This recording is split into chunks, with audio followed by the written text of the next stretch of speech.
शेजारीण भाभी, ही घटना काही 2 महिने आधीची आहे. मी जिथे नोकरीमध्ये लागलो होतो तिथे ऑफिसच्या वर फॅमिली रूम बनले होत आणि त्यामध्ये काही फॅमिली राहत होती. तिथे एक दिवस मी पाहिले की एक स्त्री जिचे वय 36 वर्षे असेल ती तिच्या रूम मध्ये जात होती. तिचे मोठे मोठे आंबे, मोठी ढुंगण आणि सेक्सी कमर पाहून मी चकित झालो होतो.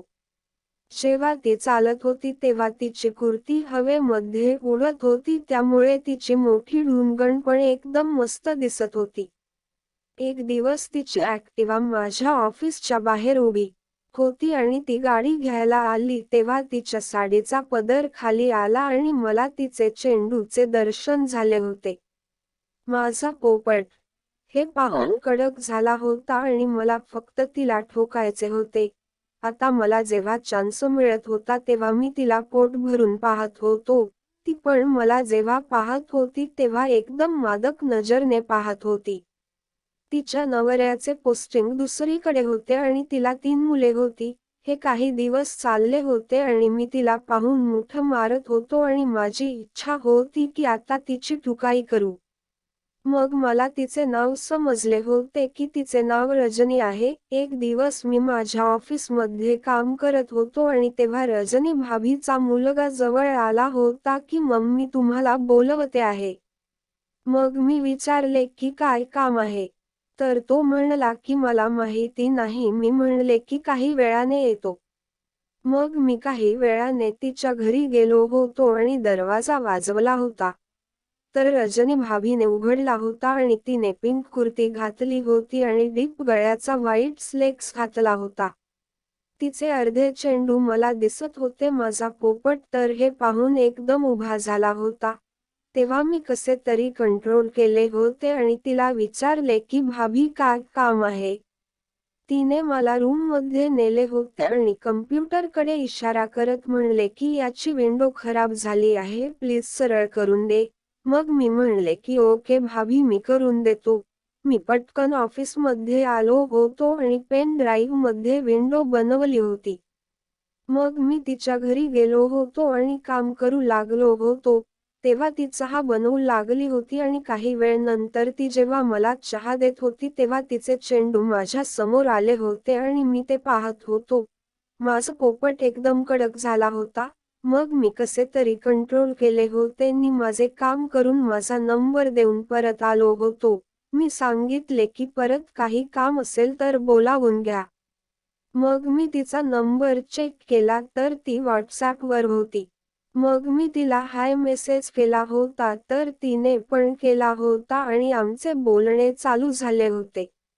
एक दिवस मी तिला सनी लिओनचे न्यू डिक सेंड केले होते आणि मग काही दिवस तिने काही मेसेज केला नाही आणि मी पण केला नाही. एक दिवस संध्याकाळी मी ऑफिसमध्ये होतो आणि तेव्हा तिचा कॉल आला होता आणि मला घरी बोलवले होते. मी तिच्या घरी गेलो तेव्हा रजनी भाभीला मी पाहत राहिलो होतो. तिने नाईटी घातली होती आणि एकदम टाईट होती. तिची मोठी गांड मला आज लावत होती आणि मला तिचे चेंडू पण सेक्सी दिसत होते आणि माझा पोपट हे पाहून उभा झाला होता. मग मी विचारला भाभी बोला काय काम आहे. ती म्हणाली की मला जरा कम्प्युटर चालवणे शिकवून दे. मी म्हणले की ठीक आहे. मग मी तिला चेअरवर बसवले होते आणि मी तिच्या जवळ बसलो होतो आणि तिचा हात पकडून मी कम्प्युटर चालवायला शिकवू लागलो होतो.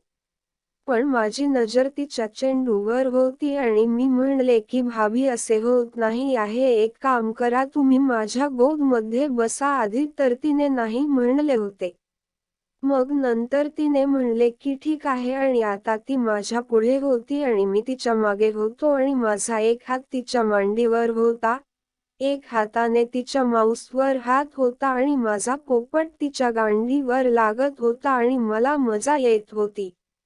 आता मी तिच्या मांडीवर माझा हात चालवू लागलो होतो आणि हळूहळू तिची मांडी मी कुरवाळू लागलो होतो.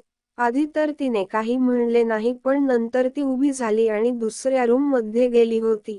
मी पण पटकन तिच्या मागे गेलो होतो आणि तिला विचारले की काय झाले भाभी. तिने म्हणले की तू हे काय करतो आहेस. मी घाबरलो आणि म्हणले की काही नाही. तर तिने म्हणले की त्या दिवशी तू मला न्यूड पिक्स पाठवले होते. मी म्हणले की भाभी चुकून झाले होते आणि तिने म्हणले की मला माहिती आहे की तू जाणून बुजून ते केले होते. आता मी तर एकदम घाबरलो होतो आणि मग ती किचन मध्ये गेली होती. मी काही वेळ तिथे थांबलो होतो आणि कंट्रोल केला होता आणि किचन मध्ये जाऊन तिला मागून पकडले होते आणि तिचा चेंडू दाबू लागलो होतो. ती आता रागाने म्हणले की काय करतो आहेस? मी म्हणले की जेव्हापासून तुला पाहिले आहे तेव्हापासून तुझा दिवाना झालो आहे. तुझी आठवण काढून अनेक वेळा मुठ मारली आहे. जेव्हा पण तुम्हाला पाहिले आहे तेव्हा माझा पोपट उभा होत असतो आणि माझ्या दिमागमध्ये तू चालत असते आणि मला तुला ठोकायची खूप इच्छा होत असते. मग त्या एकांतात आमच्यात काय काय घडलं असेल हे सर्व समोरील भागात लवकर सांगेन.